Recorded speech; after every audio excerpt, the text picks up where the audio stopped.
नमस्कार दोस्तों, मैं हूं आपका होस्ट सूरज कुमार और आप देख रहे हैं IGNOU IQ Hindi YouTube channel. आज हम बात करने वाले हैं BPSC 104 की, जिसका शीर्षक है भारत में राजनीतिक प्रक्रिया। इसमें हमने ऑलरेडी यूनिट 10 तक पढ़ लिया है, जिसका वीडियो प्लेलिस्ट में अवेलेबल है। आप हमारे YouTube channel IGNOU IQ Hindi में जाके प्लेलिस्ट में जाके सारे वीडियोज़ को देख सकते हैं। वीडियो में आगे बढ़ने से पहले मैं आपको बता दूं कि अगर आपने अभी तक BPSC 104 का इंपॉर्टेंट क्वेश्चन सीरीज को नहीं लिया है तो जाइए और हमें व्हाट्सएप कीजिए या कॉल कीजिए और 1 से 2 सेकंड के अंदर में आपको आपका इंपॉर्टेंट क्वेश्चन का सीरीज जो है वो डिलीवर कर दिया जाएगा, जिसे पढ़ के आप अपना एग्जाम अच्छे से दे सकते हैं। आज हम बात करेंगे इकाई 11 की, यानी यूनिट 11, जिसका शीर्षक है जाति आधारित संगठन और राजनीतिक गठन। यानी इस यूनिट में हम पढ़ने वाले हैं कि हमारे जो चुनाव है उस चुनाव में जाति का क्या रोल है, साथ ही साथ जाति व्यवस्था को भी हम समझेंगे और हम आपको ये भी बताएंगे कि भारत में जाति व्यवस्था क्यों है। और पूरे अगर विश्व की बात करें तो सिर्फ भारत ही एक ऐसा देश है जहाँ पे जाति पर आधारित चुनाव होते हैं, मतदान होते हैं। तो आइए बिना किसी देरी के शुरू करते हैं आज का हमारा ये चैप्टर। आपका सबसे पहला टॉपिक है भारत में जाति व्यवस्था को समझना।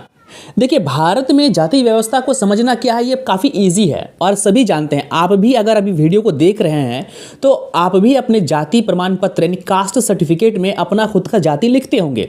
आप यादव हो सकते हैं, आप भूमिहार हो सकते हैं, आप ब्राह्मण हो सकते हैं, क्षत्रिय हो सकते हैं, ठीक है। जैसे कि मैं बंगाली हूँ, मैं बंगाली में मैं जिस कास्ट का हूँ मैं वो कास्ट जो है मेंशन करता हूँ अपने जाति प्रमाण पत्र में। या जब भी मैं कोई सरकारी फॉर्म फिल करता हूँ नौकरी के लिए या किसी भी अदर चीज़ के लिए, तो उसमें भी जो है वो जाति या कैटेगरी का ऑप्शन रहता है, वहाँ पर भी जो है आप अपने जाति का मेंशन करते हैं।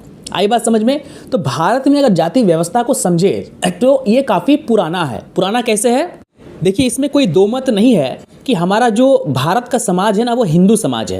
यानी आज से अगर आप 1000 साल पहले जाएं, 2000 साल पहले जाएं तो भारत देश में सिर्फ हिंदू ही रहा करते थे। ये इतिहास में दर्ज है, ऐतिहासिक में जो है वो रिकॉर्ड पर मैं बात कर रहा हूँ। उसके बाद जो है मुगल आए, ठीक है, इस्लाम का यहाँ पर आगमन हुआ, ईसाइयों का यहाँ पे आगमन हुआ, उसके बाद फिर जैन आए, बौद्ध का ये हुआ, उत्पत्ति हुआ बौद्ध धर्म का, जैन धर्म का जो है वो उत्पत्ति हुआ, ठीक है। तो जाति आधार पर अगर समझे हम लोग जाति व्यवस्था, तो देखिए भारत में या फिर हमारे शास्त्रों में जाति के लिए बोला गया कि 4 प्रकार के वर्ण हैं, ठीक है। उसी वर्ण को हमने जाति समझ लिया। देखिए, वर्ण अलग होते हैं, जाति अलग होता है। आई बात समझ में? देखिए, जो वर्ण व्यवस्था है इसमें 4 वर्णों का जिक्र किया गया है हमारे शास्त्रों में। और भारतीय समाज की बात करें, भारतीय समाज में भी 4 जातियां हैं, 4 वर्ण हैं। क्या क्या है भाई? सबसे पहला है ब्राह्मण, उसके बाद है क्षत्रिय, उसके बाद है वैश्य, फिर अंतिम है शूद्र। और ऐसा कहा गया है कि जो ब्रह्मा जी के मुख से पैदा होते हैं उन्हें कहते हैं ब्राह्मण, जो ब्रह्मा जी के बाजू से पैदा होते हैं, उत्पन्न होते हैं, उन्हें कहते हैं क्षत्रिय, और जो ब्रह्मा जी के जांग से पैदा होते हैं उन्हें कहते हैं वैश्य, और ब्रह्मा जी के जो पैर से पैदा होते हैं उन्हें कहते हैं शूद्र। आई बात समझ में? अब देखिए, अब ऐसा माना गया है, ठीक है, ऐसा हम लोग मानते हैं। और वर्ण व्यवस्था का देखिए, जाति व्यवस्था एक्चुअल में भारत में नहीं है, उसे बाद में लाया गया, औपनिवेशिक शासन द्वारा, अंग्रेजों द्वारा, मुगलों द्वारा बांटा गया। लेकिन ये जो वर्ण व्यवस्था है इसमें अलग अलग वर्णों के लोगों को अलग अलग काम दिया गया। अब ब्राह्मण का काम क्या है? ब्राह्मण का काम है पूजा पाठ करना, ठीक है। ब्राह्मण का काम है धर्मों का प्रचार करना, ब्राह्मण का काम है कि अपने धर्मों की रक्षा करना। उसके बाद क्षत्रिय का काम है सभी का रक्षा करना, सभी वर्णों के लोगों का रक्षा करना। अगर भारत भूमि है तो भारत भूमि का रक्षा करना दुश्मनों से। इसलिए आपने देखा होगा जो बड़े बड़े राजा महाराजा हुए हैं वो क्षत्रिय हुए हैं। महाराणा प्रताप को आप देख लीजिए, वो क्षत्रिय थे। उसके बाद अगर आप जाएं तो अगर आप पृथ्वीराज चौहान जी को देखें तो वो भी क्षत्रिय थे। तो अधिकतर जो राजा महाराजा हुए हैं वो क्षत्रिय हुए हैं, तो उनका काम है रक्षा करना। क्षत्रिय जो होते हैं वो जो शारीरिक रूप से काफ़ी मजबूत होते हैं। उसके बाद बात करें वैश्य की, तो वैश्य की बात करें तो वैश्य उन्हें कहा जाता है जो व्यवसाय करते हैं, जो बिजनेस करते हैं, जो बिजनेस खाता पढ़ी लिखा पढ़ी का काम करते हैं, वो हो गया वैश्य। और अंतिम में शूद्र उन्हें कहा जाता है जो बाकी तीनों लोगों को सेवा प्रदान करते हैं। वो सेवा किसी भी रूप में हो सकता है। आई बात समझ में? अब देखिए, अब हमने इस वर्ण को जाति समझ लिया, जाति बिल्कुल नहीं। आप अपने कर्म से ब्राह्मण हो सकते हैं, आप अपने कर्म से क्षत्रिय हो सकते हैं, आप अपने कर्म से शूद्र और वैश्य हो सकते हैं, ठीक है। लेकिन इसी को हमने जाति समझ लिया। कुछ लोग आए, कुछ लोगों ने हमारे शास्त्रों में मिलावटें की, उन्होंने कुछ तोड़ मरोड़ के लिखा, और कुछ पंडे पुजारी थे, उन्होंने अपना वर्चस्व कायम करने के लिए कह दिया कि तुम शूद्र हो, तुम ये नहीं कर सकते, जबकि ऐसा बिल्कुल नहीं है। भगवत गीता में साफ श्री कृष्ण भगवान जी कहते हैं कि हमने वर्ण व्यवस्था बनाई, जाति तो सभी का मनुष्य है, आप भी मनुष्य जाति के हैं, मैं भी मनुष्य जाति का हूँ, यानी सभी मनुष्य जाति के हैं। असल में वर्ण भेद होता है, जाति भेद नहीं, लेकिन इस वर्ण को ही हमने गलत रूप से देखा, गलत रूप से पढ़ा, सुना, समझा, और इसी को हमने जाति समझ लिया। हम लोग वर्ण की बात करते हैं, तो भगवान श्री कृष्ण ने कहा कि तुम अपने कर्म के आधार पर तुम एक ही घर में 4 प्रकार के वर्ण हो सकते हैं।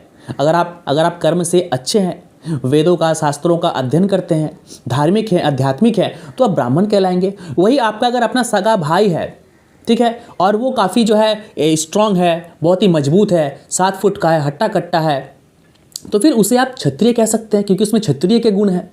अगर आपका कोई भाई व्यवसाय में अच्छा है, बिजनेस में उससे काफ़ी जो है वो बुद्धि है, व्यवसाय में काफ़ी वो अच्छा कर सकता है, तो उस हिसाब से वो हो जाएगा वैश्य। और अगर आपका कोई भाई जिनका ये तीनों गुण आपके भाई के अंदर ना हो, आपका जो चौथा भाई है, तीनों गुण, यानी ना तो वो ब्राह्मण का गुण उनमें है, ना क्षत्रिय का गुण उसमें है, ना वैश्य का गुण उसमें है, तो उसे हम शूद्र की कैटेगरी में रखेंगे। अब आप ब्राह्मण का गुण नहीं है तो आप पूजा नहीं कर सकते हैं। अब आपके अंदर व्यवसाय का कौशल नहीं है, बिजनेस का कौशल नहीं है, तो आप बिजनेस नहीं कर सकते हैं। आप अगर शारीरिक रूप से मजबूत नहीं है तो आप जो है वो क्षत्रिय का काम नहीं कर सकते हैं। तो बचा क्या? सर्विस का काम, सेवा देने का काम। तो फिर सेवा देने का जो काम होगा वो आपके चौथे भाई का होगा, यानी उसे कहेंगे शूद्र।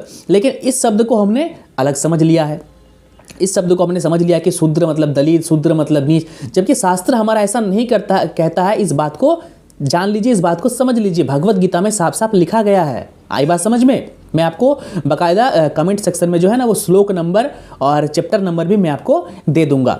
तो भारत में जाति व्यवस्था ये है। लेकिन हमने क्या समझा है कि जो नीचे तबके के लोग होते हैं, जो मजदूर होते हैं, किसान होते हैं, कामगार होते हैं, नौकर होते हैं, उन्हें हम शूद्र कह देते हैं, उन्हें हम अछूत कहते हैं, उन्हें हम दलित कहते हैं, जबकि ऐसी बात बिल्कुल नहीं है। ठीक है, इस बात को बिल्कुल समझ लीजिए। जाति की बात करें तो जाति पर भी चुनाव भारत में होते हैं। यादव अगर है तो बोलता है कि मैं यादव हूँ, मैं लालू यादव को ही वोट दूंगा, मैं अखिलेश यादव को ही वोट दूंगा। कोई भूमिहार है तो वो कहता है कि मैं भूमिहार के नेता को ही वोट दूंगा। तो भारत में जो है ना वो जाति व्यवस्था ऐसी है। भारत में जाति व्यवस्था में स्वतंत्रता के बाद एवं 19वीं सदी के बीच काफ़ी बदलाव हुए, क्योंकि इस दौरान कई सामाजिक, धार्मिक एवं विरोध आंदोलन हुए। इन आंदोलनों ने जनता की जाति व्यवस्था के दृष्टिकोण को परिवर्तित किया। इन आंदोलनों में सबसे प्रमुख थे ब्रह्म समाज, आर्य समाज, रामकृष्ण मिशन एवं थियोसॉफिकल सोसाइटी आंदोलन।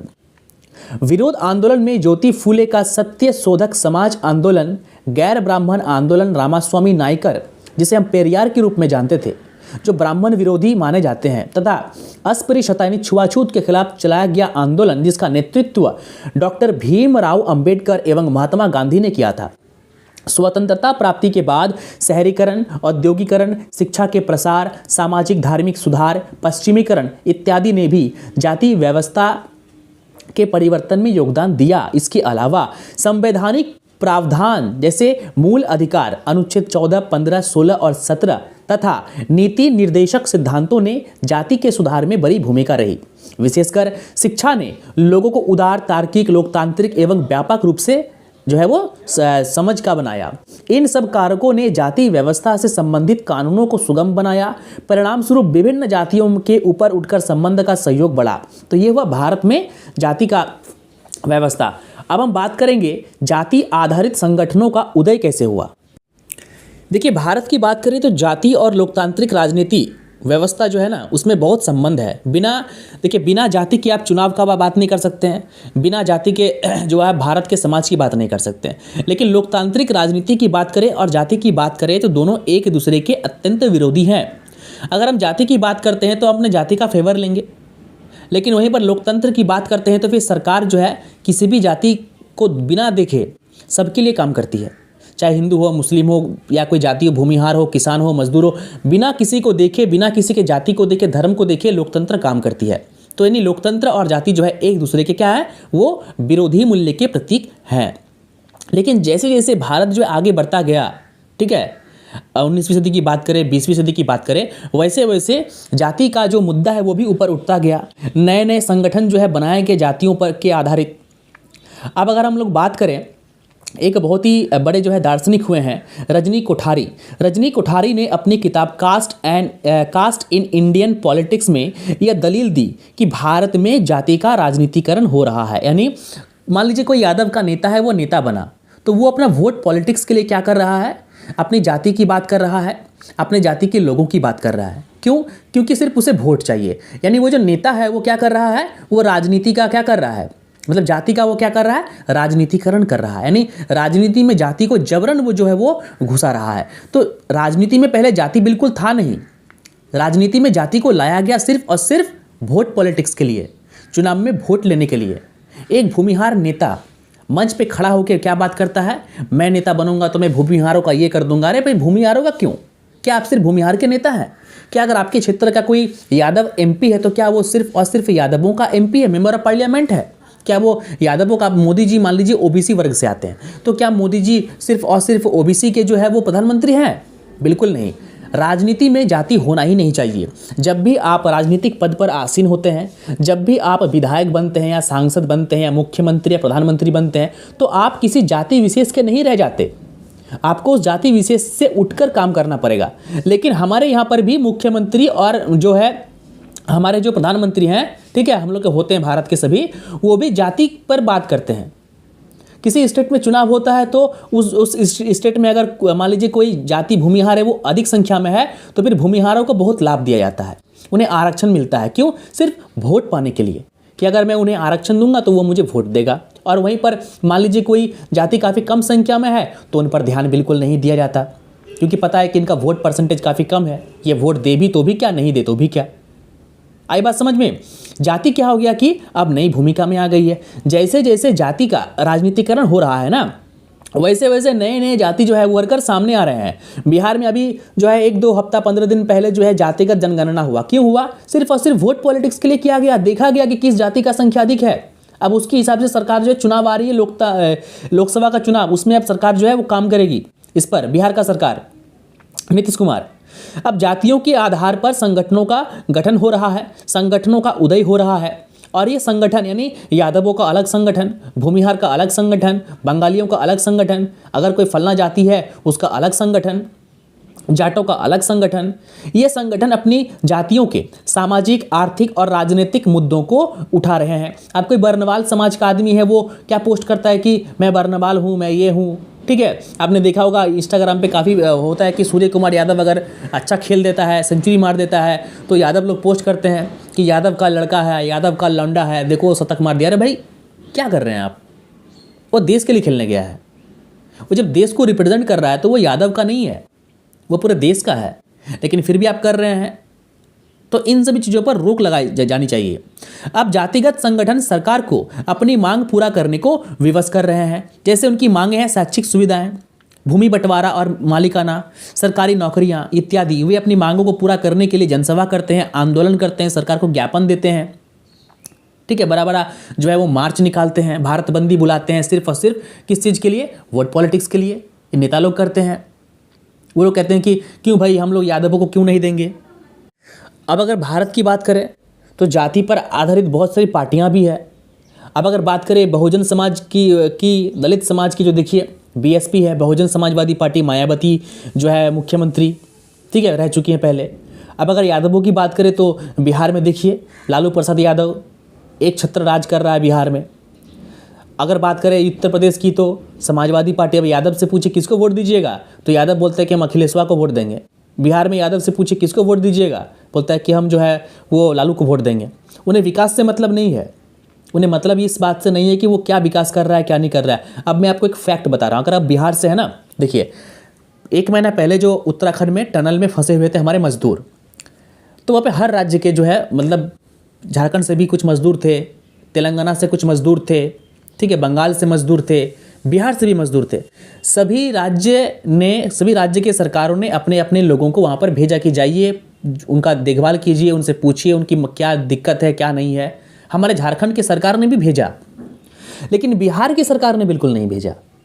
बिहार की सरकार की तरफ से एक भी व्यक्ति एक भी बार पूछने नहीं गया। हमारे मजदूर, झारखंड के मजदूर जब झारखंड वापस लौटे तब हमारे सरकार ने उनका स्वागत किया, उन्हें माला पहनाया, उनका जो है आत्मा उनको बताया कि आपने बहुत ही अच्छा मतलब कि जो है रहा है इतना दिन संघर्ष करके, तो मतलब बहुत ही अच्छी बात है कि आप लोग इतना सहें, इतनी जो है सुरंग के अंदर आपने इतना कष्ट किया, उनका सम्मान किया गया। लेकिन बिहार में ऐसा बिल्कुल नहीं हुआ। तो सोचिए कि बिहार की सरकार कितने नीचे गिर चुकी है। मैं किसी का ब्लेम नहीं कर रहा हूँ, मैं बिल्कुल फैक्ट पे बात कर रहा हूँ। कितने नीचे गिर चुकी है बिहार की सरकार। आपने एक मंत्री को, आपने किसी को नहीं भेजा, अपने एक अधिकारी को नहीं भेजा वहाँ पे, या जब वो मजदूर आपके बिहार में कदम रखे तो उनका भी आपने स्वागत नहीं किया। तो ये है, जबकि जब बात आएगा तो बोलेगा हम यादवों के लिए काम करेंगे, हम इसके लिए काम करेंगे। तो ये हुआ जातिगत आधारित संगठनों का ये उदय के बारे में। अब आपका नेक्स्ट पॉइंट है जाति संगठनों द्वारा उठाए गए मुद्दे। जाति संगठनों द्वारा उठाए गए मुद्दों में प्रमुख है आत्मसम्मान, गौरव, मानवाधिकार, न्याय, संसाधनों का बंटवारा, राजनीतिक प्रतिनिधित्व और जाति के अंदर आंतरिक समस्याएं इत्यादि होते हैं। यहाँ पर देखिए, मैं आपको अपना एग्जाम्पल देता हूँ झारखंड का। झारखंड में जो है आदिवासी बहुत ही अधिक है, हालांकि ओबीसी अधिक है लेकिन आदिवासी भी उसके बाद है, ठीक है। तो आदिवासी क्या कहते हैं कि हम लोग आदिवासी हैं, हम लोग आदिवासी समाज से, आदिवासी जाति से हम लोग संबंध रखते हैं, और यहाँ के हर चीज़ों पर, चाहे वो जंगल हो, जल हो, जमीन हो, खनिज हो, हमारा पहला अधिकार है। तो कहीं ना कहीं यहाँ पर भी जो है जाति का मुद्दा जो है यहाँ पे उठता है। कोई आदिवासी नेता खड़ा होता है और क्या करता है, सरकार पर लांछन लगाता है कि इस सरकार ने जो है आदिवासियों के खिलाफ ये किया, आदिवासियों को हक नहीं दिया। तो कहीं ना कहीं सरकार में बैठा आदमी भी राजनीति कर रहा है जाति पर, और जो है जो विपक्ष में जो उस नेता पर, मुख्यमंत्री पर भाषण दे रहा है, बोल रहा है, उसके फेवर में, किसके फेवर में, आदिवासी के फेवर में, वो व्यक्ति भी जो है, वो नेता भी जो है वो राजनीति कर रहा है। जब वो व्यक्ति सीएम था तब भी उसने आदिवासियों के लिए कुछ नहीं किया, और जब ये सीएम है तो इसने भी आदिवासियों के लिए कुछ नहीं किया, आदिवासियों के लिए कोई स्कीम नहीं निकाला, आदिवासियों के लिए कुछ नहीं किया, बस मंच पे खड़ा होकर राजनीति किया।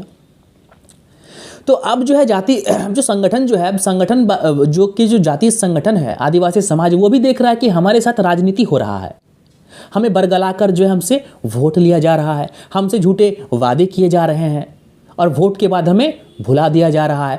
तब ऐसे संगठन भी अब सामने आ रहे हैं, अपने मुद्दे उठा रहे हैं कि हमारी जनसंख्या इतनी है, हमने तुम्हें वोट दिया है, हमारे अधिकारों का क्या, हमारे साथ अन्याय क्यों, राज्य का जो संसाधन है वो हमें क्यों नहीं मिल रहा। अब अगर बात करें ओबीसी समाज की, दलित समाज की, तो वो लोग सरकार से क्या मांग करते हैं, हमें आरक्षण दीजिए, हमारा आरक्षण जो है बरकरार रहना चाहिए, हमें आपको आरक्षण देना ही पड़ेगा। आई बात समझ में। 124वां संविधान संशोधन करके आर्थिक रूप से पिछड़े वर्गों के लिए 10% आरक्षण की सिफारिश की गई, जिसमें उच्च जातियां भी शामिल है। रोडुल्फ के अनुसार जाति संगठन जातियों को सशक्त बनाने में अपनी लोकतांत्रिक भूमिका निभा रहे हैं। यद्यपि सभी जातियों ने अपने संगठन बना लिए, भारत में अभी ऐसा कोई भी जाति नहीं जिसका संगठन नहीं है, कोई ना कोई संगठन है। आदिवासी का अलग संगठन है, बंगालियों का अलग संगठन है, भूमिहार का अलग संगठन है, यादवों का अलग संगठन है, सोनी समाज का अलग संगठन है, साहू समाज का अलग संगठन, हर समाज का अलग अलग संगठन है। और जब भी सरकार इन जातियों पर, ठीक है, अत्याचार करती है या उन्हें उनका हक नहीं देती है, तो वे संगठन उठकर सामने आते हैं, डिमांड करते हैं अपने मांगों का, अपने अधिकारों की बात करते हैं कि हमारा ये अधिकार है, आपने मुझे क्यों नहीं दिया, हम लोग इतना % हैं, आपके राज्य में 5% हम लोग हैं, 20% हम लोग हैं, हमको अधिकार क्यों नहीं दिया गया। ठीक है, तो ये हो गया क्या, जातिगत संगठनों द्वारा उठाए गए मुद्दे। चलिए अब आगे हम बात करेंगे जातिवादी गठबंधन, यानी जातिवादी गठबंधन क्या होता है, इसको हम जानते हैं। देखिए, जातिवादी संगठन और कुछ नहीं, 2-3 जातियों को मिलकर अगर एक संगठन को बना दिया जाता है और उस पर चुनाव लड़े जाते हैं तो हम लोग कहते हैं कि ये जातिवादी संगठन है। जैसे कि मान लीजिए अभी इंडिया बना, INDIA, कांग्रेस का गठबंधन जो बना, उसमें TMC भी शामिल है, BSP भी शामिल है, बहुत लोग उसमें शामिल है, NCP शामिल है, शिवसेना उसमें शामिल है, ठीक है, समाजवादी पार्टी, आम आदमी पार्टी शामिल है। तो सभी मिलकर INDIA, ठीक है, जो है वो गठबंधन बनाया। तो उसी प्रकार अलग अलग जाति मिलकर जो एक संगठन बनाता है उसे हम लोग कहते हैं जातिवादी संगठन। यानी 3-4 जातियां मिलकर एक संगठन का निर्माण करता है, उसे एक नाम देता है, उसे एक पहचान देता है, और उस संगठन का निर्माण होता है किस चीज़ के लिए, अपनी मांगों को सरकार द्वारा पूरा करवाने के लिए। साथ ही साथ अगर समय आता है तो ये सभी संगठन मिलकर, जातिवादी संगठन मिलकर क्या करती है, चुनाव भी लड़ती है। आई बात समझ में? मैं आपको यहाँ पे एग्जाम्पल देना चाहूँगा। बिहार में 1930 में बनाया गया त्रिवेणी संघ तथा दूसरा अजगर AJGAR अंग्रेजी के प्रथम में जातियों के प्रथम अक्षरों से बनाया गया है। A से अहीर, J से जाट, G से गुर्जर, R से राजपूत मिलकर एक संगठन जो है वो बनाया गया। 1960 और 70 के दशक में फिर से अजगर नाम से एक संगठन बनाया गया। इन जातियों को संगठित करके चौधरी चरण सिंह ने भारतीय क्रांति दल BKD, अभी मैंने बोला आपको कि पहले जाति बनता, संगठन बनता, फिर उस पर चुनाव लड़ते हैं, इन्हीं से सब से मिलकर जो है यही अजगर बाद में BKD बन गया, जिसने कांग्रेस पार्टी को उत्तर भारत में कड़ी चुनौती पेश की। इस गठबंधन ने चरण सिंह के 1967 में उत्तर प्रदेश में प्रथम गैर कांग्रेसी मुख्यमंत्री बनने में योगदान दिया। अब क्या हुआ, BKD पहले तो अजगर था, अजगर से राजनीतिक संगठन BKD बन गया और चुनाव लड़ा और चुनाव चौधरी चरण सिंह जीत गए और वो मुख्यमंत्री बन गए। अब आगे आपका नेक्स्ट पॉइंट है चुनावी राजनीति में जाति की भूमिका। देखिए, चुनावी राजनीति में जाति की क्या भूमिका है, इसका हम लोग डिस्कस पहले भी कर चुके हैं। जो हमने कहा कि यादव, बिहार में जो है यादव को अगर आप पूछिएगा किसको वोट देंगे तो वो बोलेंगे कि मैं यादव को, लालू को वोट दूंगा। उत्तर प्रदेश में अगर आप किसी यादव से पूछते हैं कि आप किसे वोट देंगे तो वो बोलता है कि हम जो है समाजवादी पार्टी को वोट देंगे। हालांकि लोग अब धीरे धीरे जागरूक हो रहे हैं, लोग ये देख रहे हैं कि जो है जाति के आधार पर हमसे वोट तो मांगा जा रहा है, लेकिन जाति के आधार पर हमारे जो अधिकार है वो हमें नहीं दिए जाते हैं। तो लोग अब जागरूक हो रहे हैं, अब जातियों से उठकर लोग मतदान करने लगे हैं। लेकिन जो नेताएं हैं जो जातियों को बांटते हैं, तुम ये हो, तुम फलना हो, तुम ढिनकाना हो, तुम भूमिहार हो, तुम जो है दलित हो, तो अब लोग इस चीज़ को समझ गए हैं। लेकिन राजनेता का काम क्या है, इस चीज़ को करना, इस चीज़ को बांटना। तो वो लोग अपना जो है वो बांटने का काम जो है वो बंद नहीं कर रहे हैं। तो चुनावी राजनीति में जाति की भूमिका जो हमने पहले इसको डिस्कस कर लिया है, तो इसको भी हम लोग यहाँ पे जो है डिस्कस नहीं करेंगे। चलिए अब हम बात करते हैं गैर चुनावी राजनीति में जाति की क्या भूमिका है।